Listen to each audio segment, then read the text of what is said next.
Welcome to the Valley Center High School lunch announcements. Stay tuned for the latest updates and events happening around our school. Mark your calendars. The Shindig Club Fair is taking place this Tuesday, August 25th. Come check out featured clubs like the Art Club, Book Club, and many more. Calling all performers.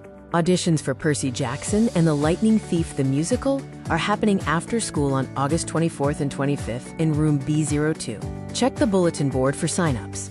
Get ready for the 64th Annual Valley Center Fall Festival, Thriller Nights in the Valley.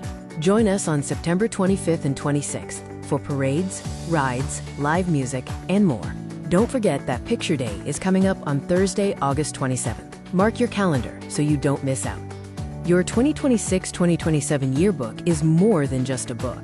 It's a collection of your high school memories. Order yours for $40 by September 18th. Show your support for Valley Center Athletics. Season passes for all home events are on sale now, with options for families, adults, and students.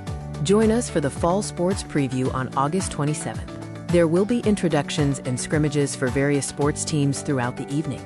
Admission is a donated case of water. Check out the Athletics Weekly schedule for August 9th through the 15th. Please note that times are subject to change. Here is the VCHS bell schedule. Make sure to note your first or second lunchtime. Take a look at the lunch menu for the month of August. Remember that we operate on a prepay system. If you see something, say something. You can submit an anonymous tip by downloading the P3 Tips app or visiting the district website. Don't forget to order your 2027 yearbook at jostens.com. Need help with college or career planning? Meet with our advisor, Ms. Grantham, in room A16. She can assist with applications, FAFSA, and more.